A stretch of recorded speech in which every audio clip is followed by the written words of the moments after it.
Sabe, todo mundo que tem uma grande ambição, o que o nosso material de hoje chama de propósito massivamente transformador, conhece aquela sensação. Aquela paralisia, né? Exato. A gente olha para aquele objetivo gigante e pensa, tá, mas como eu chego lá? A distância entre o hoje e o sonho parece infinita. A questão é, como se traduz essa visão em ações que a gente pode tomar, tipo, agora? Uhum. E é exatamente esse o foco da nossa análise de hoje. A gente está com uma série de materiais sobre alta performance e vamos mergulhar num conceito que, à primeira vista, parece a coisa mais banal do mundo.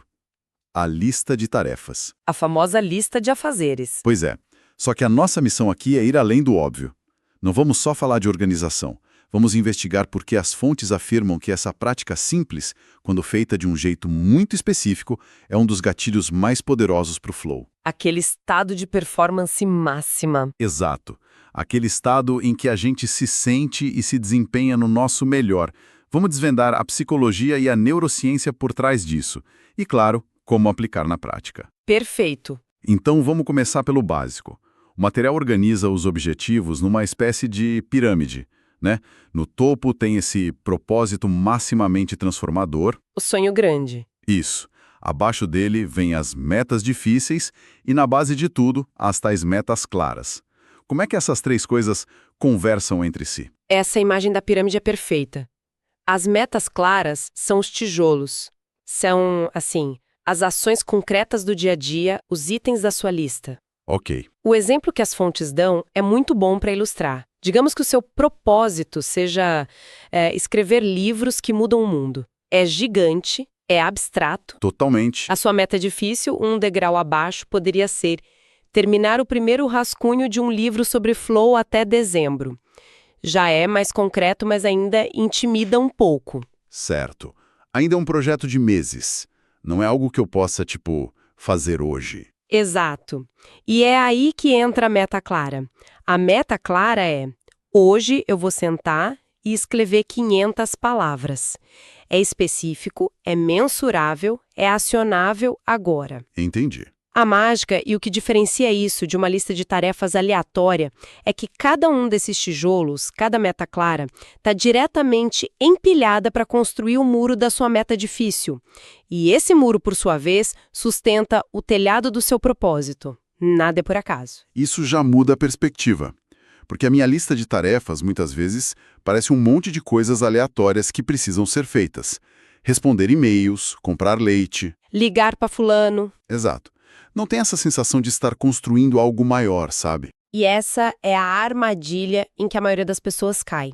A gente se torna escravo da reatividade. O que esse sistema propõe é um alinhamento intencional. Cada tarefa na sua lista ganha um porquê. Você não está só escrevendo 500 palavras, você está construindo o seu sonho, tijolo por tijolo. Nossa, essa conexão é um motor de motivação absurdo. Com certeza. Ok, o alinhamento faz sentido, mas aqui vem o ponto que me deixou mais curioso e até um pouco cético. As fontes dizem que metas claras são um gatilho de flow. Mas espera aí, uma lista de tarefas... Eu sei, parece estranho. Para mim, isso parece o exato oposto de flow. Flow é quando a gente esquece do mundo, se perde na atividade. Uma lista de tarefas é um lembrete constante de tudo que ainda falta fazer. Isso não gera mais ansiedade em vez de foco? Essa é a reação de todo mundo e o ponto central de tudo. E você está certo. A lista de tarefas tradicional, aquela lista infinita, ela gera ansiedade, sim. Ela é um depósito de tudo que você poderia fazer. Um depósito. Boa. Mas a lista que a fonte descreve é diferente. Ela não é um depósito, é um mapa. Um mapa para as próximas horas. Mapa. Gostei disso. Explica melhor. Pensa na nossa neurobiologia. O nosso cérebro odeia a incerteza e gasta uma energia tremenda tentando decidir o que eu faço agora. Uma lista de metas claras, bem feita, elimina essa pergunta. Ela direciona o foco de uma maneira brutalmente eficaz. A clareza de saber que minha única preocupação pelas próximas 2 horas é este item específico, isso silencia o barulho mental. E abre espaço para o foco profundo. Exatamente, é a porta de entrada para o flow. E tem um segundo ponto crucial, que é a redução da carga cognitiva. Certo. Quando você senta para trabalhar, não precisa se perguntar da onde eu vim ou para onde estou indo. Essas decisões macro já foram tomadas. Você separou o arquiteto do operário. Ah, que ótima analogia. O arquiteto planejou no dia anterior.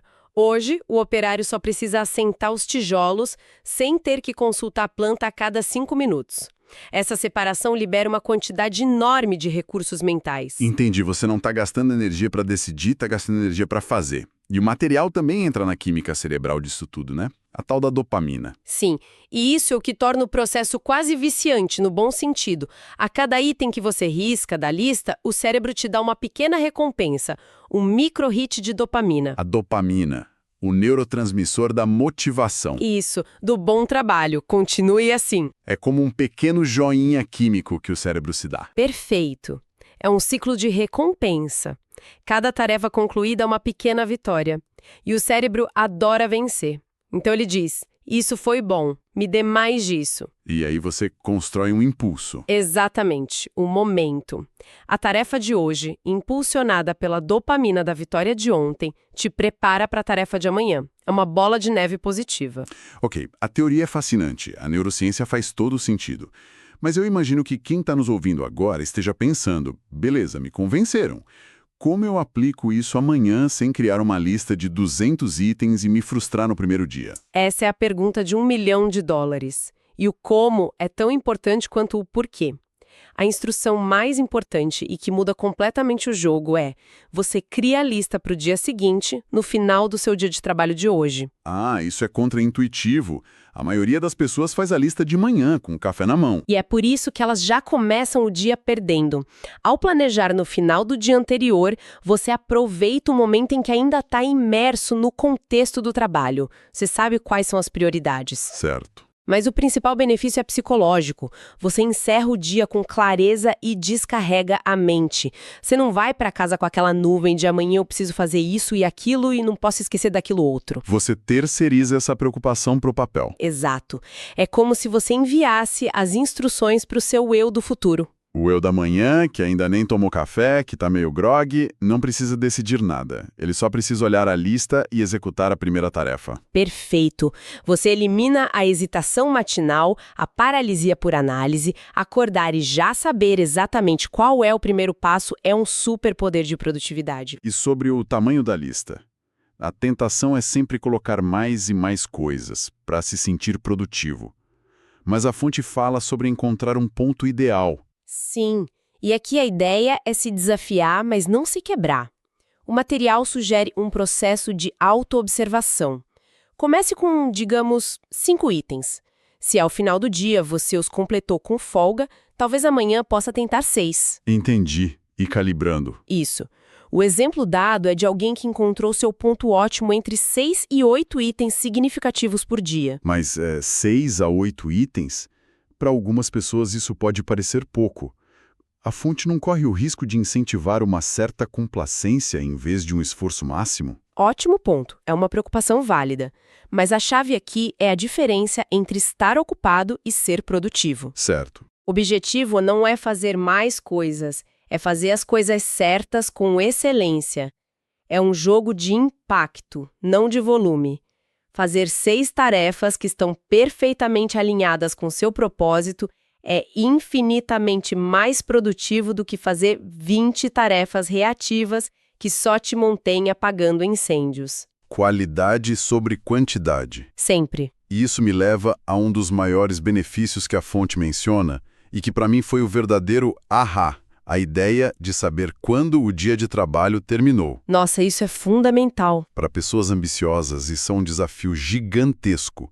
O trabalho nunca acaba. A linha entre vida pessoal e profissional é uma fumaça. Exatamente. A lista de metas claras não é só uma ferramenta para começar o dia. É uma ferramenta para terminar o dia. Quando todos os itens da sua lista estão concluídos, você pode e deve declarar vitória. Declarar vitória. É um termo poderoso. É basicamente dar a si mesmo permissão para parar. É uma permissão neurológica. Sem essa linha de chegada clara, O padrão do cérebro de alta performance é continuar até a exaustão, e a exaustão é inimiga da performance sustentável. A lista se torna uma ferramenta de sustentabilidade. Ela te protege do burnout. É a diferença entre correr uma série de sprints bem definidos e correr uma maratona sem saber onde é a chegada. Faz todo sentido. Você precisa de recuperação para render bem no dia seguinte. Exata. Mas tem mais um passo no processo, que parece um detalhe, mas que a fonte enfatiza. Depois de escrever a lista de amanhã, a sugestão é olhar para as conquistas de hoje e escrever sobre elas. Isso não é um pouco redundante? Meio diário de autoajuda? Pode parecer, mas é um mecanismo genial de reforço e alinhamento. A ideia é escrever uma ou duas frases conectando o que você realizou hoje com suas metas difíceis e seu propósito. Ah, entendi. Então é uma forma de se lembrar constantemente do porquê. De manter a conexão entre o tijolo e o edifício inteiro. Exatamente. É uma verificação de rota diária.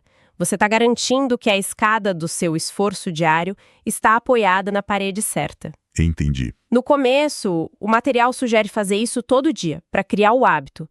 Com o tempo, quando essa mentalidade de alinhamento se torna automática, você pode passar para uma revisão semanal ou mensal. É o que garante que você não está só correndo rápido, mas correndo na direção certa. Perfeito. Então, se a gente juntar todas as peças, a humilde lista de tarefas, algo que a gente usa desde a escola, quando abordada dessa forma estratégica, se transforma. Deixa de ser um lembrete de obrigações para se tornar uma ferramenta de engenharia de performance. É exatamente essa transformação. Ela deixa de ser um chicote e se torna um mapa. Um roteiro diário para sua própria versão de grandeza. Um roteiro. Sim. Cada item riscado não é apenas uma tarefa a menos. É um passo consciente, deliberado e significativo na direção das suas maiores ambições. É o ato de transformar o mundano em épico, um dia de cada vez. O material enfatiza muito, e a gente voltou a isso algumas vezes, a criação da lista de amanhã no final do dia de hoje. Eu quero deixar essa ideia pairando no ar. Pense na mudança psicológica profunda que isso provoca. Em vez de acordar para enfrentar um dia cheio de decisões, incertezas e uma potencial sobrecarga, você acorda com um plano de execução claro, feito pelo seu eu mais estratégico do dia anterior. A pergunta que fica é: como o ato de desenhar conscientemente o final do seu dia de trabalho poderia transformar radicalmente o início e todo o desenrolar do próximo?